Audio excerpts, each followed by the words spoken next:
অঞ্জলিস কিচেনে আপনাদের সকলকে স্বাগত।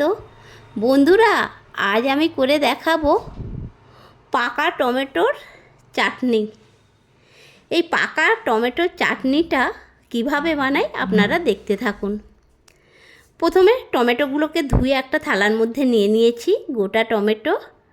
তারপর টমেটোটাকে পিস পিস করে কেটে ফেলেছি। এক থালা হয়ে গেছে বন্ধুরা, দেখুন। তারপর উনানে কড়াই বসিয়ে পরিমাণ মতো সরিষার তেল দিলাম। সরিষার তেল দিয়ে কিছু শুকনো লঙ্কা আমি ফাটিয়ে দিচ্ছি বন্ধুরা। আর দিলাম কয়েকটা তেজপাতা কেটে হাফ করে। তারপরে একটু 5 ফোড়ন দিয়ে দিলাম। সর্ষে দিই বন্ধুরা, কিন্তু সর্ষেটা ছিল না, এই জন্য 5 ফোড়ন দিলাম। 5 ফোড়নের গন্ধটাও খারাপ যায় না। যাই হোক, এইবারে ওর মধ্যে টমেটোগুলোকে ঢেলে দিয়েছি।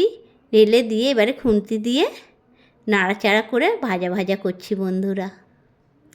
একটু ভালো করে ভাজতে হবে, কেন টমেটোর একটা তো কাঁচা গন্ধ কীরকম থাকে, সেইটা একবারে ভেজে ভেজে গন্ধটা একেবারে চলেই যাবে। একটা সুন্দর ভাজার গন্ধ বের হবে, কাঁচা গন্ধটা গিয়ে।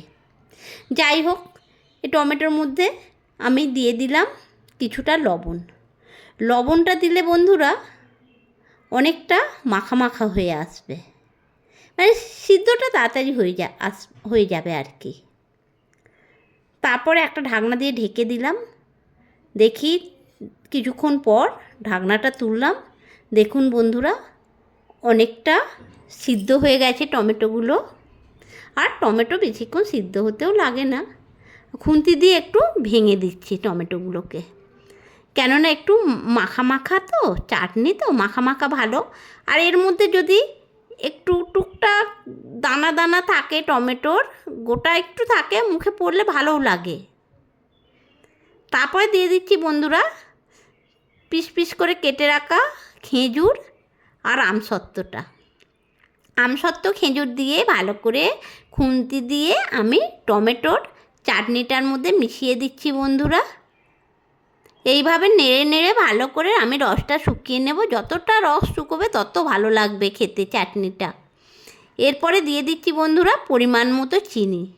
ঠিক পরিমাণ মতোই চিনি, কেননা একটু চাটনিটা টকটক ভাব থাকবে, খেতে খুব ভালো লাগে। শুধু মিষ্টিটা অতটা ভালো লাগে না বন্ধুরা, একটু টক মিষ্টি চাটনিতে ভাব থাকবে, চাটনিটা খুবই মজাদার খেতে হবে। এরপরে বন্ধুরা দিয়ে দিচ্ছি আমি কিছুটা কোঁচানো কাজু আর কিশমিশ দিয়ে দিলাম। দিয়ে এবারে খুন্তি দিয়ে ভালো করে নাড়াচাড়া করে চাটনির মধ্যে কাজু কিশমিশটা আমি মিশিয়ে দিচ্ছি বন্ধুরা। এইভাবে আমি এটাকে ভালো করে নেড়ে চেড়ে রসটাকে মেরে নেব। বললাম যতটা শুকিয়ে আসবে তত চাটনিটা খেতে খুব মজা লাগবে বন্ধুরা। যাই হোক, মোটামুটি আমার চাটনিটা হয়ে এসেছে। এরপরে আমি কিছুটা চাট মশলা ছড়িয়ে দিচ্ছি বন্ধুরা চাটনির মধ্যে। এটা খুব খেতে ভালো লাগে বন্ধুরা। যে কোনো চাটনিতে দেখবেন একটু চাট মশলা শেষের দিকে ছড়িয়ে দেবেন, বেশ মজা লাগে খেতে। যাই হোক, এবার চাট মশলাটা ভালো করে আমি চাটনির মধ্যে খুন্তি দিয়ে মিশিয়ে দিলাম।